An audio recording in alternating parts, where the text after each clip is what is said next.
He found a letter that knew his name. A Story for the Dark Hours. Part 1. The Last Normal Tuesday. The thing about ordinary days is that they never announce themselves as the last one. Daniel Marsh woke up on a Tuesday morning in October, the same way he had woken up every morning for the past 11 years. To the smell of burnt coffee, the sound of rain hammering the gutters of his rented two-bedroom house on Callaway Street in Asheville, North Carolina, and the dull, persistent ache behind his left eye that never fully went away anymore. He was 34 years old. He worked as a records archivist for Buncombe County. He had no wife, no girlfriend, no dog, and no particularly strong reason to hurry out of bed. But he got up anyway, the way people do when routine has long since replaced ambition, and he pulled on his gray flannel shirt and his worn jeans, and he padded down the stairs in his socks to pour himself a mug of the coffee that had been sitting on the burner since 6:15. The mail came at 10:47. He knew the exact time because he was eating a late breakfast. Cold cereal, the sad kind. The kind a man eats when he's stopped trying to pretend he's going to cook something. And he was staring at the kitchen window when he heard the metallic snap of the mailbox lid out front. He didn't rush. He never did. Bills, usually. Maybe a flyer for a pizza place.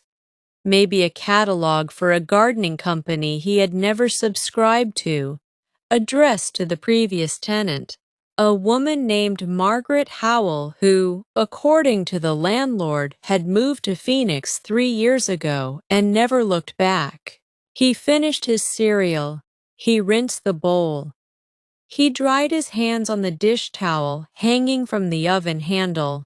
And then he opened the front door into the cold, wet October air and walked down the porch steps to the mailbox. There were 3 envelopes: the electric bill, a dental appointment reminder, and something else. The 3rd envelope was different from the moment his fingers touched it. The paper was heavier than standard mail, thick, almost waxy, the color of old cream. There was no stamp on it, no return address, no barcode from the post office, no tracking number, no forwarding sticker, just his name, Daniel Marsh, written in black ink, in handwriting so precise and deliberate it looked almost mechanical. Each letter perfectly formed, each stroke applied with a kind of careful pressure you only see from someone who has practiced a very long time. He stood in the drizzle looking at it. He was not a man given to premonition. He did not believe in signs or omens. He had a college degree in library science and a subscription to a science magazine, and he thought horoscopes were marketing material for the credulous. But something in that moment, some animal thing, something beneath the rational mind that still remembered what it was like to be a creature in danger, made the back of his neck go cold in a way that had nothing to do with the rain. He took it inside. Part 2. The contents.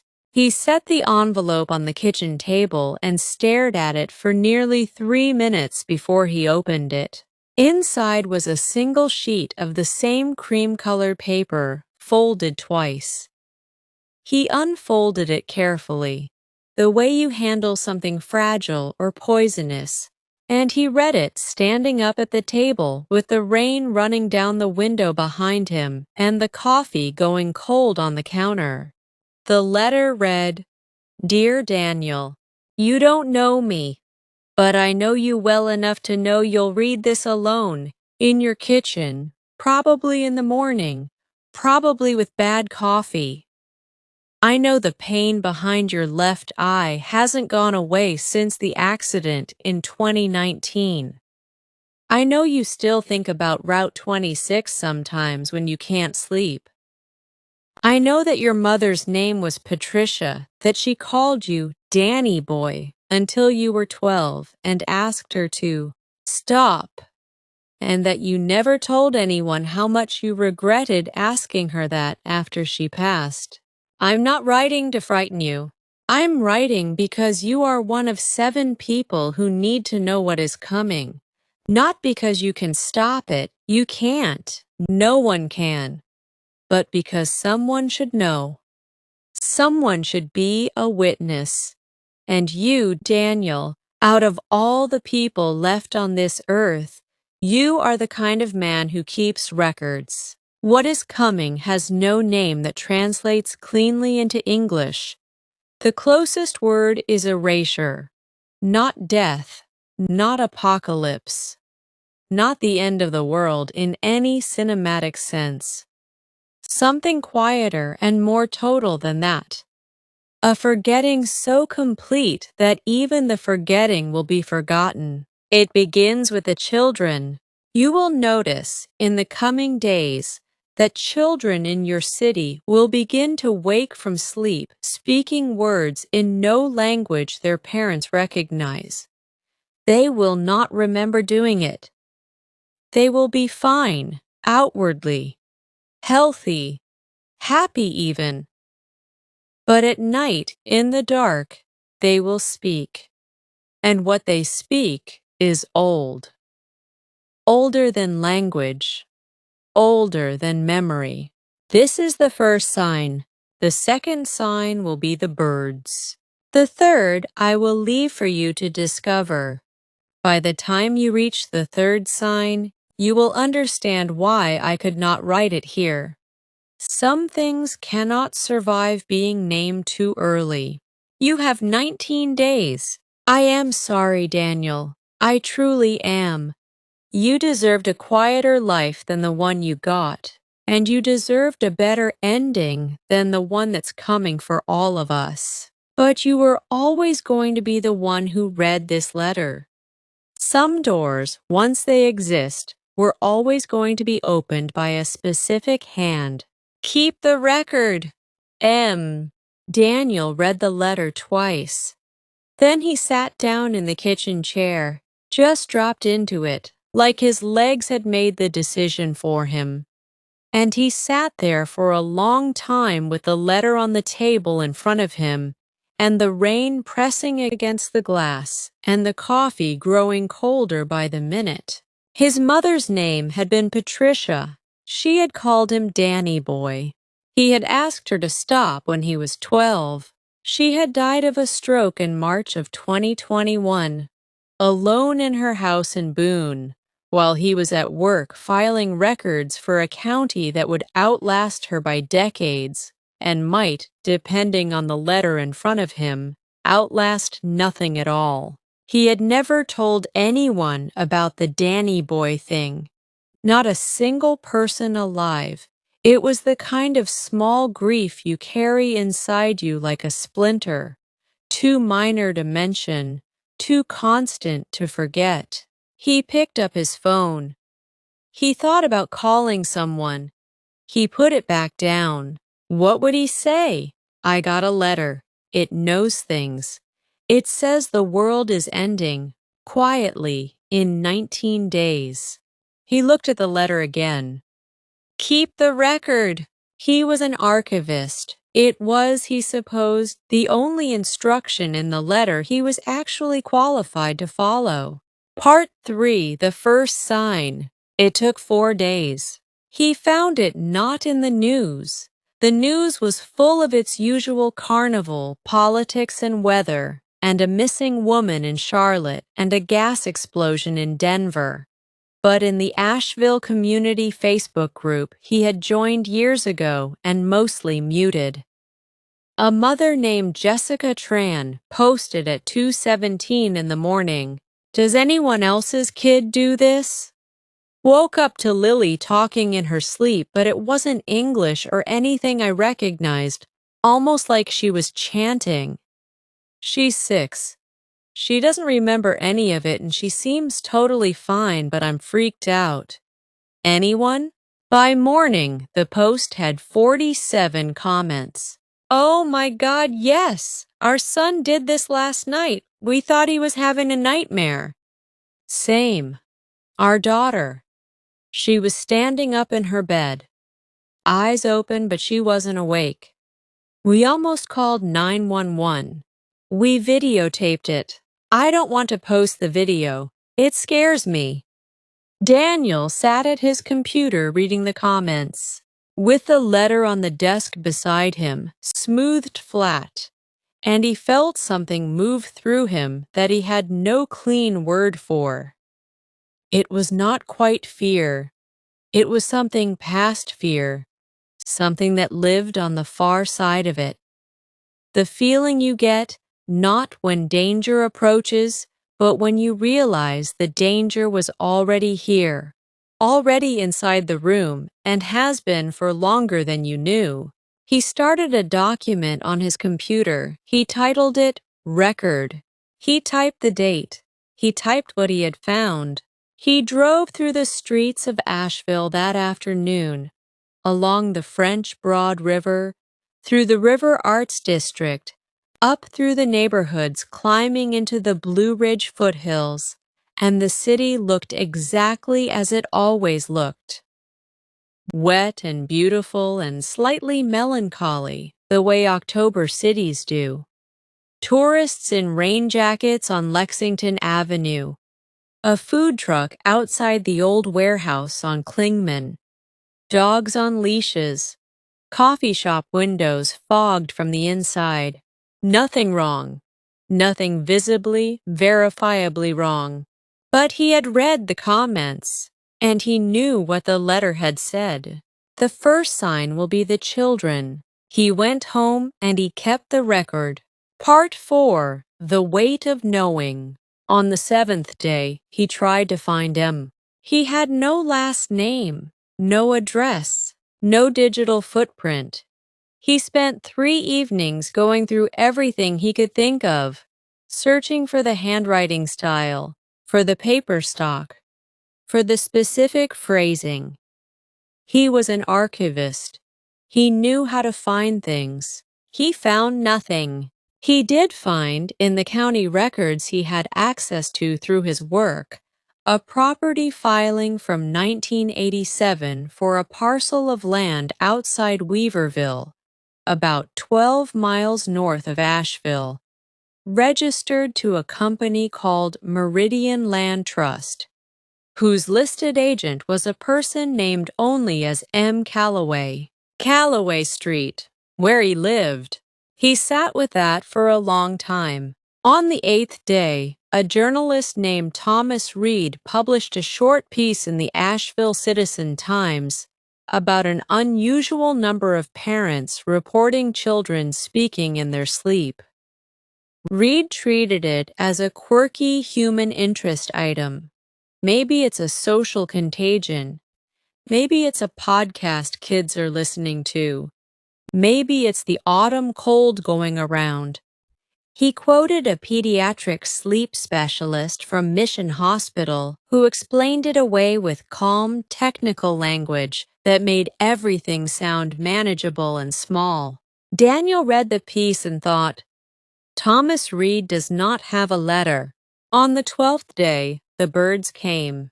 Part 5. The second sign. He noticed it first on his walk to the mailbox. A walk he now took with a kind of breathless dread, half hoping and half terrified that another letter would be waiting. The silence. Asheville in October is a city of birds. Migratory season. The trees along Calloway Street and Merriman Avenue and the greenways along the river thick with warblers and thrushes and sparrows pausing on their way south.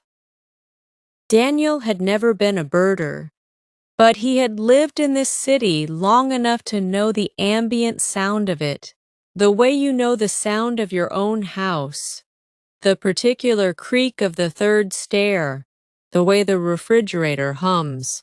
He stood on his porch steps on the 12th morning, and the city sounded wrong. Not entirely silent, not movie silent, but wrong. The birds were gone. Not fewer birds. No birds. He stood and he listened for 5 full minutes, and the only sounds were traffic on the distant avenue and a neighbor's wind chime and his own breathing. He went inside and checked his phone. The Asheville Birding Group, a local Facebook community he had joined specifically to watch for this, had 17 panicked posts in the last 6 hours. Where are all the birds? I drive the Swannanoa River Road every morning and there is literally nothing, not one bird, for 3 miles. The feeders are empty, but it's not because the birds ate the seed. It's because no birds came. At all. My wife and I watched out the window for 2 hours. One post from a retired biology teacher named Robert Ashby was longer and calmer and more frightening for both. I've been watching bird populations in this area for 31 years. I have never, not once, seen a complete absence like this. Not during storms. Not during the ice event in 2022. Not ever. Birds don't just leave an entire region simultaneously without a trigger. Something pushed them out. Whatever it is, we can't detect it, but they can. Daniel opened his document. He typed, Day 12, second sign, the birds. He looked at the date. He counted forward. 7 days left. Part 6, 19 days. He did not sleep much in those final 7 days. Not from insomnia exactly, but from a kind of vigilance he couldn't turn off. The feeling of being the night watchman at the end of the world, alone in the tower, with a record book and no radio and nothing coming to relieve him. He kept filing. He documented everything, the Facebook posts, the newspaper items, a brief segment on the local news station, WLOS, the ABC affiliate, in which an anchor mentioned the bird disappearances with a raised eyebrow and a meteorologist's shrug. A report from Charlotte, 3 hours east, of the same phenomenon, then Knoxville, then Roanoke. He found, through the county records, a reference to 6 other people who had received registered letters from an entity connected to Meridian Land Trust in October of various years going back to 1963. He could not access the contents of those letters. He could only see the names of the recipients. All 6 were dead. None of them had lived past the year their letter arrived. He sat with that for a very long time. On the 17th day, he drove out to the parcel of land outside Weaverville. He wasn't sure why. Archivists go to the source, maybe. Or maybe he needed to see something real, something he could stand on, because the rest of it lived only in paper and screens. The land was a field, mostly, overgrown, edged with October bare hardwoods, the kind of land that had been farmed once and then left to become something else. There was no building on it, no marker, just a rusted gate with a chain and a no trespassing sign that had been there long enough to fade to near white. He stood at the gate in the cold afternoon and looked at the field. In the center of the field, maybe 200 yards from where he stood, was a structure he had not been able to see in any satellite image. A low stone foundation, rectangle-shaped, grass grown over but still visible as a geometry against the earth. The remains of something. A farmhouse maybe, a barn, or something older. He did not go through the gate. He drove home in the early dark, and he opened his document and he typed for 4 hours straight. Everything he knew, everything he suspected, everything he had found. He organized it with the instincts of a man who has spent his career making sense of other people's chaos. He cross-referenced and footnoted and dated every entry. Then he printed it. 41 pages. He put it in a manila envelope and sealed it and wrote on the front. In handwriting, he tried to make as clear and deliberate as the handwriting on the letter he had received. For whoever comes after, keep reading, keep the record. He put it in the bottom drawer of his filing cabinet under a folder marked Personal, behind 11 years of tax returns. He was not sure anyone would find it. He was not sure it would matter. But he was a keeper of records. It was the only thing he knew how to do in the face of what he could not stop or fully understand. And there is a kind of grace in that. In doing the thing you are made to do even when the world is asking you to abandon everything. Part 7. The 19th Day.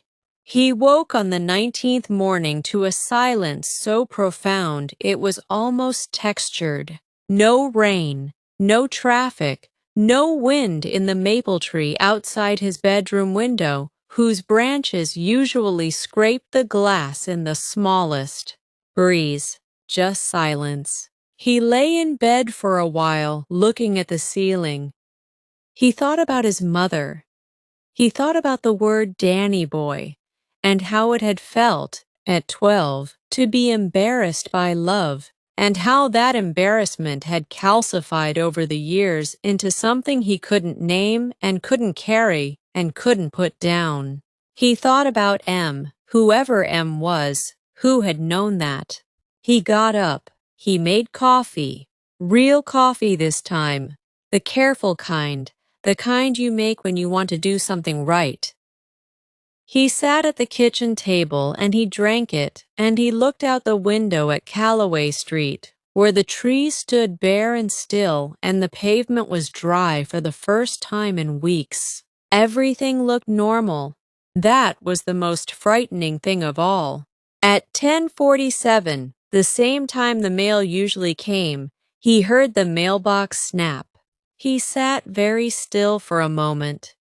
Then he got up, slowly, and he walked to the front door and opened it and went down the porch steps in his socks.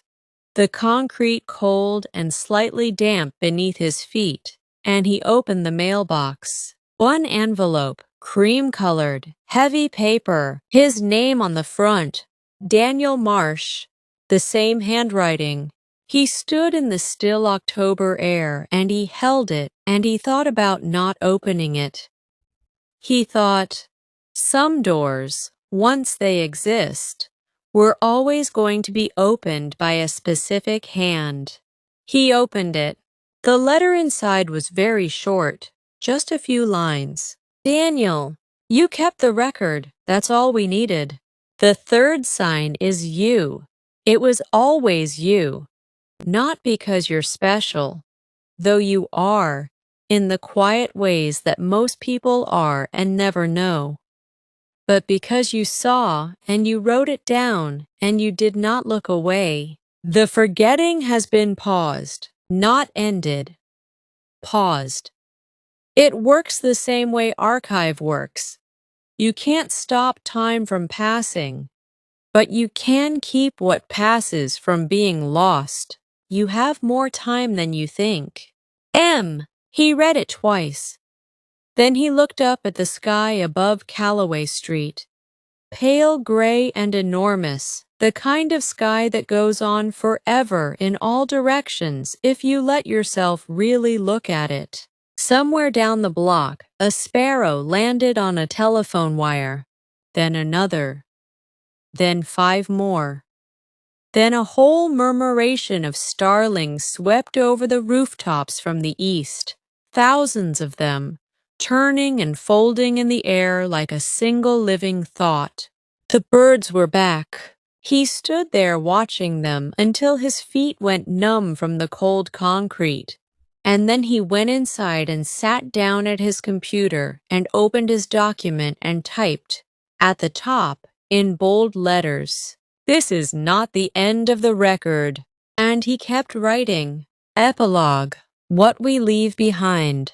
The records Daniel Marsh compiled over the next 11 months, 67 single-spaced pages, cross-indexed, sourced, and dated, were found in his filing cabinet by a woman named Clara Hess, a junior archivist hired by Buncombe County in the summer that followed, when Daniel took a leave of absence to drive across the country in a truck he bought for $800, chasing the migration patterns of birds he had never thought to pay attention to before.